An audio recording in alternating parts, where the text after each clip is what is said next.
Emma, capítulo 49. Durante toda la mañana siguiente continuó haciendo más o menos el mismo tiempo, y en Hatfield parecía reinar la misma soledad y la misma melancolía.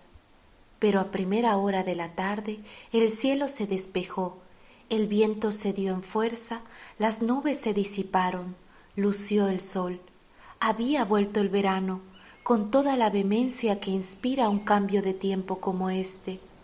Emma se propuso salir al aire libre lo antes posible. Nunca el maravilloso espectáculo, los olores, la sensación de la naturaleza tranquila, cálida, brillante, después de una tempestad, le habían resultado más atractivos. Ansiaba la serenidad que todo ello iba a introducir gradualmente en su espíritu, y al visitarles, el señor Perry, poco después de comer, con toda una hora libre para consagrar a su padre, aprovechó enseguida la ocasión para salir al jardín. Allí, con el ánimo más reposado y las ideas un poco calmadas, dio unas cuantas vueltas. Cuando vio al señor Knightley franqueando la puerta del jardín y dirigiéndose hacia ella, era la primera noticia que tenía de que había vuelto de Londres. Un momento antes, Emma había estado pensando en él, considerándole sin la menor vacilación a 16 millas de distancia. Solo tenía tiempo para hacer una rápida composición del lugar. Tenía que dominarse y sosegarse. Al cabo de medio minuto estuvieron el uno enfrente del otro. Los «¿Cómo está usted?» fueron tranquilos y mesurados por una y otra parte. Ella le preguntó por sus amigos mutuos. Estaban todos bien. «¿Cuándo has salido de Londres?» «Esta misma mañana». «¿Ha debido mojarse por el camino?» «Sí». Emma vio que deseaba que dieran un paseo juntos. «He echado una ojeada al comedor, y como he visto que no me necesitaban, prefiero estar al aire libre». Por su aspecto y su manera de hablar parecía contrariado, y la joven, inspirada por sus temores, pensó que posiblemente la causa de ello era que tal vez había comunicado sus proyectos a su hermano y estaba preocupado por la actitud con que éste los había acogido. Se pusieron a andar juntos. Él guardaba silencio. Emma tenía la impresión que de vez en cuando la miraba de reojo, como si quisiera leer en su rostro más de lo que ella le convenía dejar entrever. Y esta suposición le inspiró otro temor. Quería hablarle de su amor por Harriet. Posiblemente solo esperaba que ella le diera pie para empezar sus confidencias. Pero Emma no lo hacía, no podía hacerlo, no se sentía con fuerzas para hacer que la conversación derivase hacia aquel tema. Él tendría que hacérselo todo, pero no podía soportar aquel silencio, que, tratándose de él, era algo tan fuera de lo común. Estuvo pensando, se decidió y por fin intentó sonreír. Empezó. «Ahora que ha regresado, se enterará usted de noticias que más bien le sorprenderán». «¿De veras?», dijo él con calma, mirándola. «¿Y de qué clase?» «Oh, las mejores noticias del mundo. Una boda». Tras hacer una breve pausa, como para asegurarse de que ella no iba a decir nada más, replicó. «Si se refiere a la de la señorita Fairfax y Frank Churchill, ya me lo han dicho». «¿Cómo es posible?», exclamó Emma, volviendo hacia él su rostro encendido. Pero mientras hablaba, se le ocurrió que yendo hacia allí podía haberse detenido a visitar a la señora Goddard.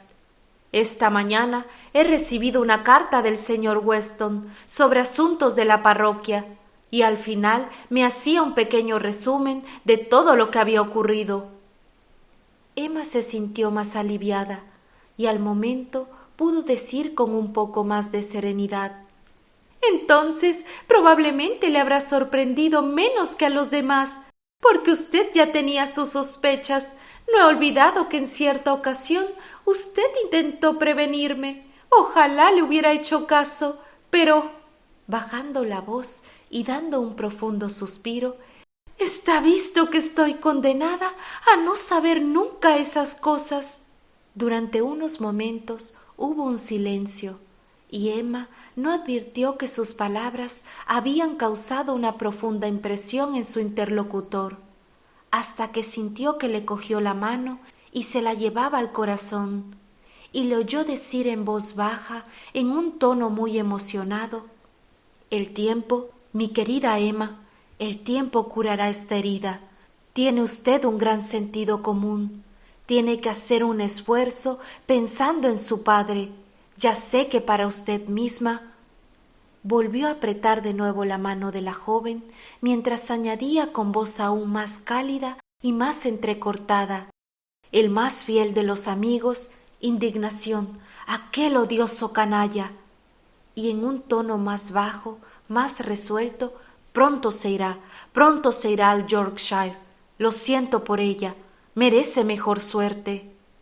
Emma le comprendió y apenas pudo recuperarse de la intensa sensación de gozo que le había producido aquella prueba de afecto por parte de él, replicó: «Es usted muy bueno, pero se equivoca, y tengo que decirle cuál es la verdad.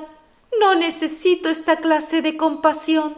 Mi ceguera ante todo lo que estaba pasando me llevó a actuar de un modo del que siempre me avergonzaré, y me vi neciamente tentada a decir y hacer muchas cosas que pudieron dar pie a las suposiciones más desagradables. Pero esta es la única razón que tengo para lamentar el no haber estado antes en el secreto». «Emma», exclamó él, mirándole afanosamente, «¿es cierto lo que dice?».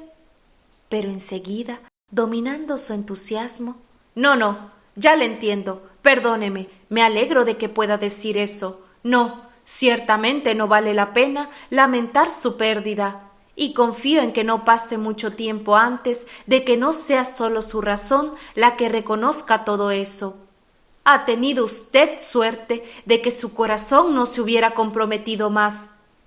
Le confieso que, por la actitud de usted, yo nunca podía estar seguro de hasta dónde llegaban sus sentimientos. Solo tenía la seguridad de que había una predilección de la que yo nunca le consideré merecedor. Es alguien que deshonra el apelativo de hombre. ¿Y un ser así ha de recibir en recompensa una muchacha tan encantadora? Jane, qué desgraciada serás». «Señor Knightley», dijo Emma, tratando de mostrarse animosa, pero sintiéndose en realidad en medio de la mayor confusión, «me pone usted en una situación muy delicada. No puedo dejar que siga en este error, y sin embargo, tal vez, puesto que mi proceder le dio esta impresión, no me faltan motivos para sentirme tan avergonzada de confesar que nunca me he sentido enamorada de la persona de que estamos hablando. ¿Cómo podría sentirse una mujer que confesara exactamente todo lo contrario? Nunca». Él la escuchó en silencio. Emma hubiese querido que le hablara, pero él seguía callado. Supuso que debía añadir algo más antes de hacerse merecedora de su clemencia, pero se resistió a verse obligada a rebajarse a sí misma ante él. Sin embargo, siguió diciendo: «Mi proceder tiene pocas disculpas. Me tentaron sus atenciones y me permití a mí misma mostrarme complacida. Una vieja historia, probablemente un caso muy corriente, algo que les habrá ocurrido a centenares de mujeres antes que a mí. Y con todo, no es la más disculpable la que, como yo, sienta plaza de inteligente. Ocurrieron muchas circunstancias en esa tentación. Él era el hijo del señor Weston, le tenía constantemente junto a mí, siempre le encontraba muy agradable. Y en resumen», con un suspiro, «no voy a ocultarle con frases ingeniosas cuál ha sido la causa más importante de todo esto. Halagaba mi vanidad y consentí sus atenciones. Sin embargo, En estos últimos tiempos, la verdad es que durante cierto tiempo yo no pensaba que aquello pudiera significar algo. Lo consideraba como una costumbre, un juego, nada que me comprometiese seriamente ante mí misma. En cierto modo, había triunfado sobre mí, pero sin hacerme daño.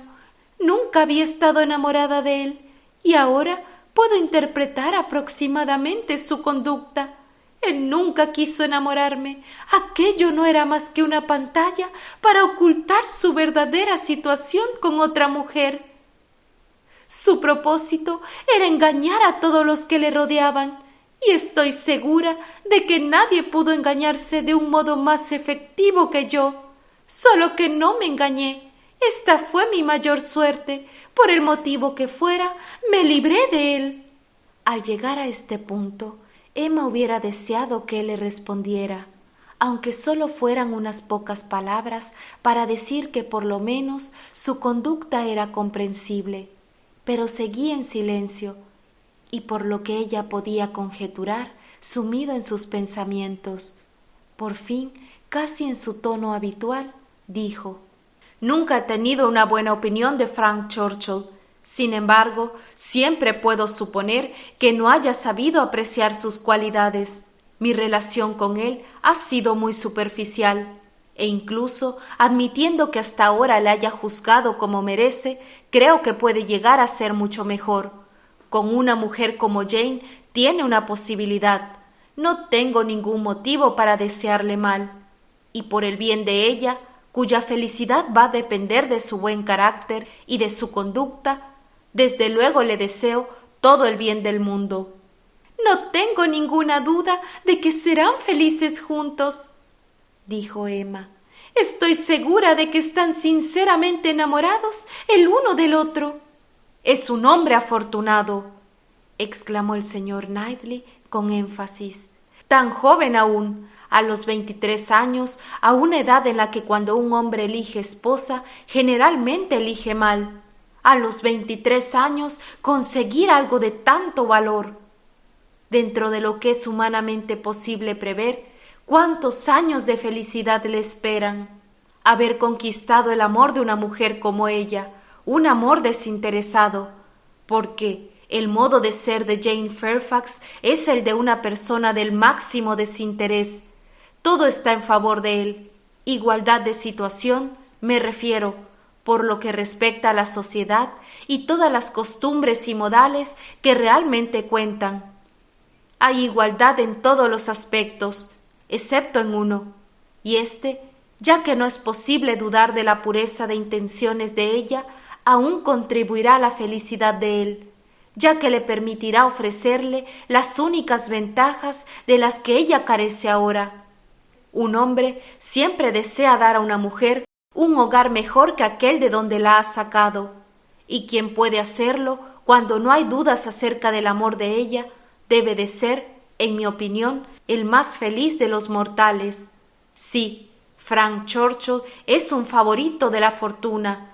Todo lo que le ocurre es en beneficio suyo.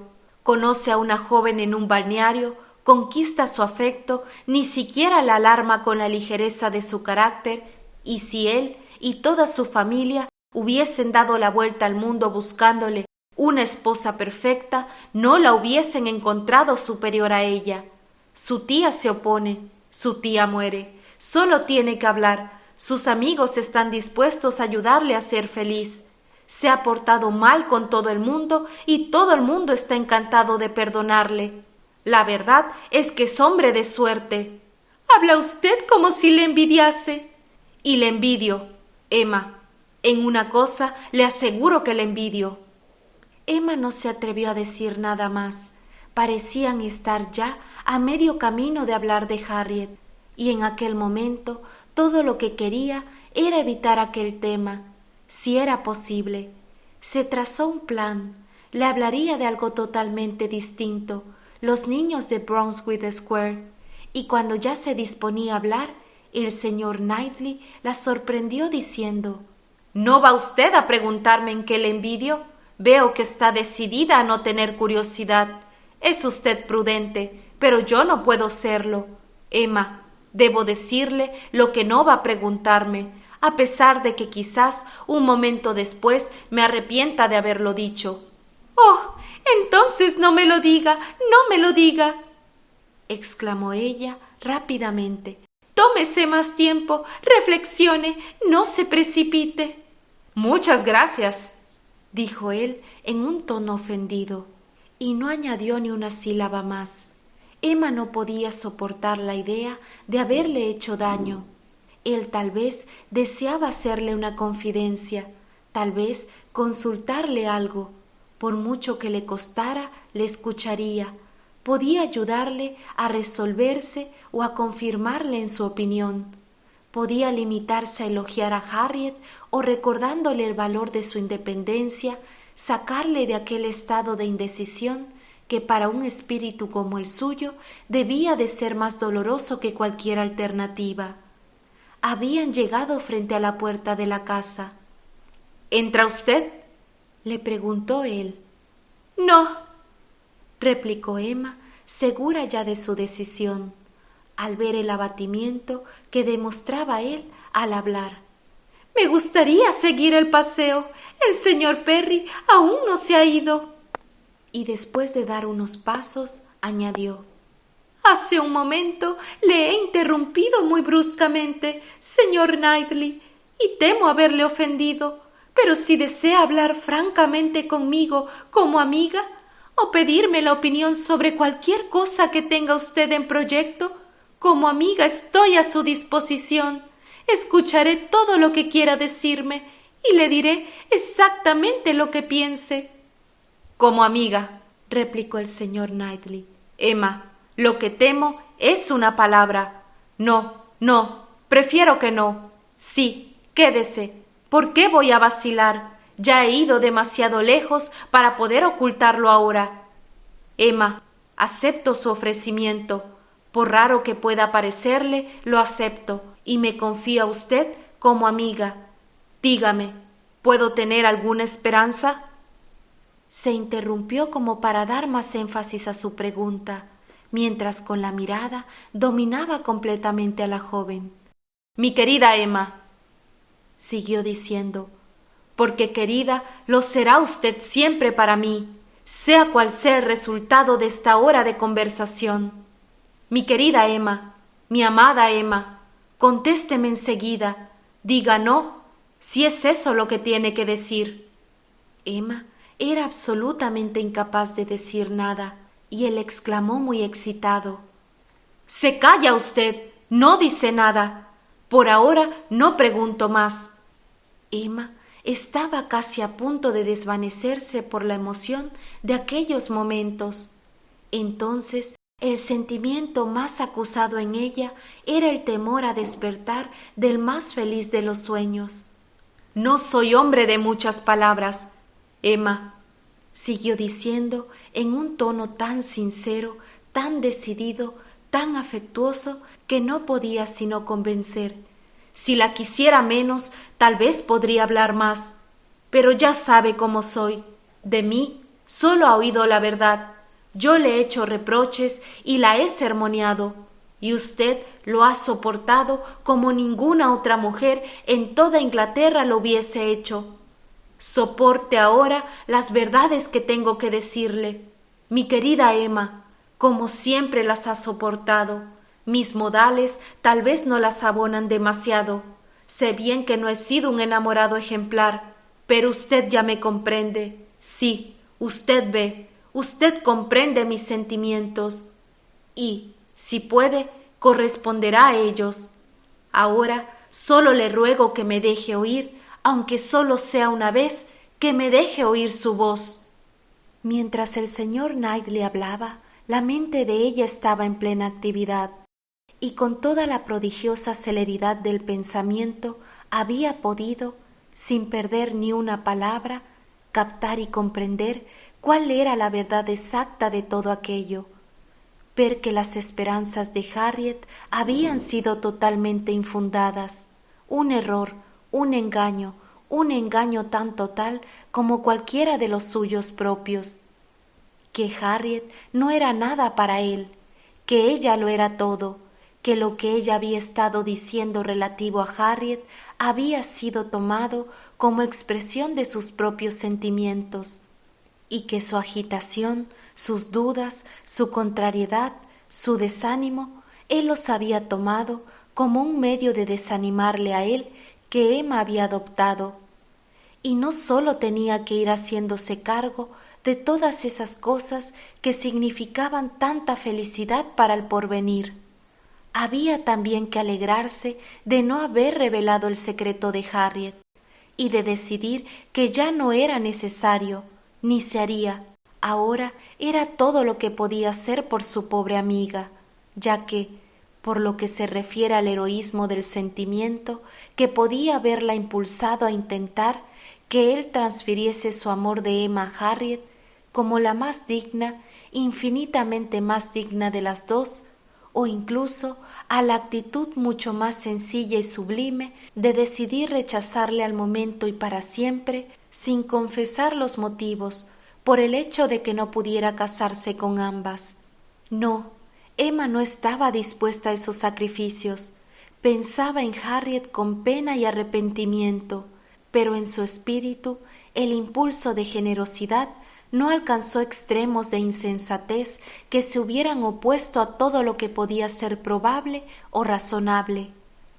Había desencaminado a su amiga, y ésta sería siempre para ella un reproche viviente, pero su buen juicio era tan firme como sus sentimientos, tan firme como lo había sido siempre, y no podía aceptar para él una unión como aquella, tan desigual y tan impropia. El camino que Emma veía ante sí era claro, pero no sin dificultades. Ante sus apremios se vio forzada a hablar. ¿Qué es lo que dijo? Exactamente lo que debía decir, por supuesto, como hace siempre una dama. Dijo lo suficientemente para darle a entender que no tenía por qué desesperarse, invitándole a decir algo más. Por un momento él había perdido las esperanzas, al ver que se le instaba a la prudencia y al silencio, como si aquello representase una negativa. Ella había empezado por negarse a oírle. Luego el cambio de actitud había sido un tanto brusco. Su proposición de seguir paseando, el modo en que Emma había reanudado la conversación que ella misma acababa de interrumpir, no había dejado de causarle sorpresa. Ella se daba cuenta de que había obrado de un modo incongruente, pero el señor Knightley fue tan amable que prefirió olvidar el caso y no le pidió más explicaciones. Pocas veces, muy pocas veces, sucede que los seres humanos pueden obrar mostrando la verdad completa acerca de sus actos. Casi siempre queda algo un poco oculto, algo en una cierta penumbra, pero cuando, como en este caso, si hay algo oculto en la manera de obrar, pero no en los sentimientos, no tiene gran importancia. El señor Knightley no podía encontrar un corazón más enamorado que el de Emma, un corazón más dispuesto a aceptar el suyo. En realidad, él no había tenido ni la menor sospecha de la influencia que ejercía sobre la joven. Había salido a su encuentro en el jardín sin la intención de ponerla a prueba.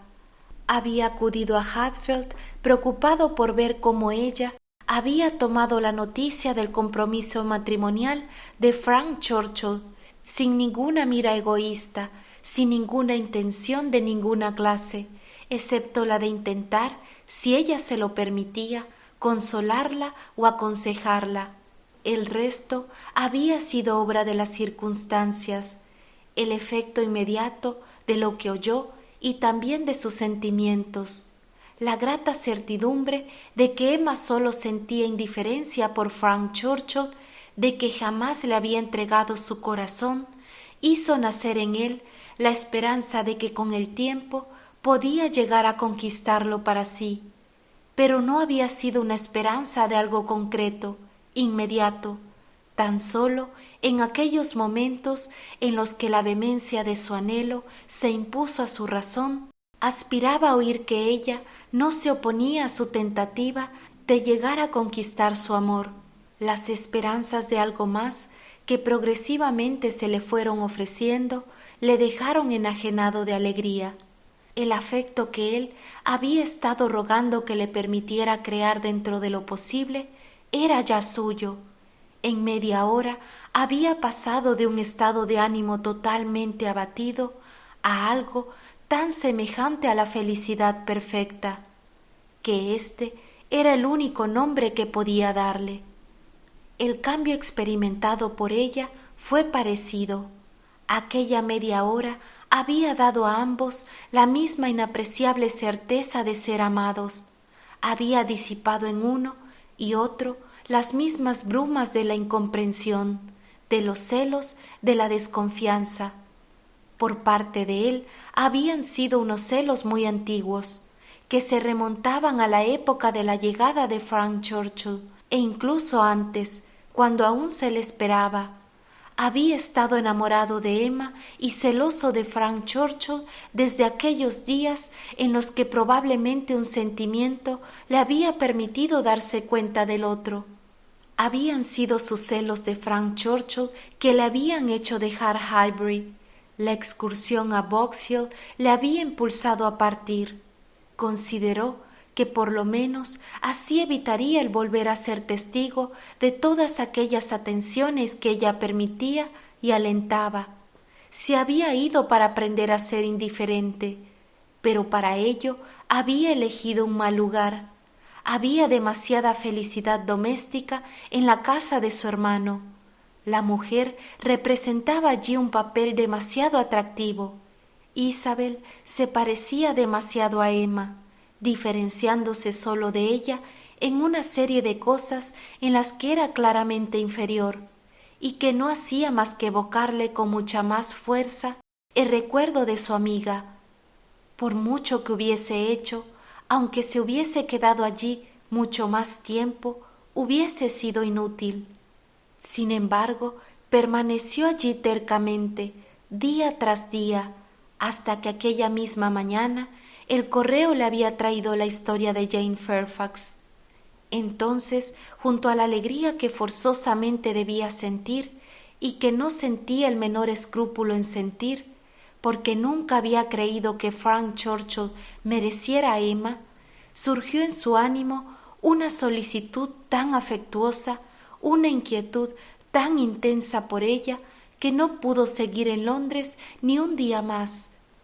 Había regresado a Highbury bajo la lluvia e inmediatamente después de comer se había encaminado a Hatfield para ver cómo la mejor y la más encantadora de todos los seres humanos, perfecta a pesar de sus imperfecciones, sobrellevaba la noticia. La encontró nerviosa y deprimida. Frank Churchill era un villano. Emma le dijo que nunca la había amado. Al fin y al cabo, Frank Churchill no era un caso tan ruin como podría suponerse. Cuando ambos volvieron a la casa, Emma era ya su Emma. Su mano y sus palabras lo atestiguaban. Y si entonces hubiera podido pensar en Frank Churchill, probablemente le hubiera considerado como un excelente muchacho.